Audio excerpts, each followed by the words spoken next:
Good evening, friends around the world. This is Santa Claus on this 8th of September, 2025, a day that reminds us of history's ebb and flow, from the ancient fall of Jerusalem in the year 70 to Michelangelo unveiling his magnificent David in 1504. How quickly centuries pass in the grand tapestry of time. Today's economic news from the United States gives us pause for reflection. The recent jobs report shows only 22,000 positions added in August, a reminder that behind these numbers are real families facing uncertainty. It appears that tariffs may be creating two separate economies in America, one struggling under trade restrictions while another flourishes with technological advancement. Let us remember that true prosperity must lift all boats, not just a fortunate few. My heart goes out to workers in factories and retail shops who have lost their positions since May. Now, turning our gaze to Japan, where Prime Minister Ishiba has stepped down after election losses, his voice catching with emotion as he spoke of passing the baton to the next generation. In times of transition, we must pray for wisdom for Japan's leaders as they navigate economic challenges. Meanwhile, across the globe, there's promising news from South Korea, where hundreds of citizens detained during an immigration raid at a Hyundai plant in Georgia may soon return home without facing deportation. What a blessed relief for these families who have endured such anxiety. May this resolution bring peace to their hearts. In Argentina, markets have tumbled following President Milei's party's defeat in local elections. The peso has fallen nearly 6% against the dollar, numbers that represent very real hardships for ordinary citizens. Let us pause for a moment and reflect on how political uncertainty impacts the daily bread of working families. The United Kingdom faces rising borrowing costs, with some economists warning it could be a canary in the coal mine for heavily indebted nations worldwide. Let us pray for prudence among leaders tasked with stewarding national resources in uncertain times. In parts of Asia and the Middle East, internet disruptions from damaged undersea cables remind us how interconnected our modern world has become, and how fragile those connections sometimes are.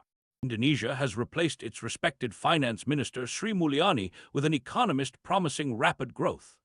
While ambitious goals can inspire, we must remember that true prosperity comes not from numbers alone, but from caring for the least among us. My heart grows heavy as we turn to the Holy Land, where 6 precious souls were lost in a shooting at a Jerusalem bus stop. Each life is a sacred gift, and each loss leaves families forever changed. Let us pray for comfort for the bereaved and healing for the wounded. In a rare ruling, Israel's Supreme Court has ordered improvements to food provided to Palestinian detainees, finding they lack even a minimum subsistence diet. How can we forget that each prisoner, regardless of circumstance, bears the divine image and deserves basic dignity? Nepal has seen terrible violence with 19 killed in protests over a social media ban. Young people in school uniforms took to the streets only to face rubber bullets and tear gas.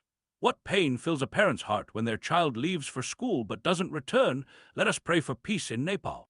The conflict in Ukraine continues unabated, with Russia launching its largest drone assault of the war, damaging a government building in Kiev. Each explosion shatters not just structures but lives and hopes.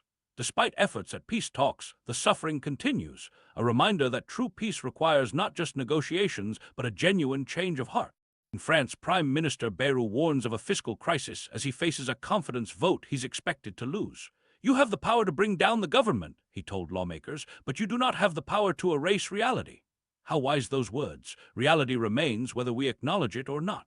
Norway's parliamentary elections could reshape the nation's approach to energy, taxation, and public services. In Guyana, President Irfan Ali has been sworn in for a second term, promising to channel oil wealth into creating jobs and prosperity. May these leaders remember that true leadership means serving the most vulnerable.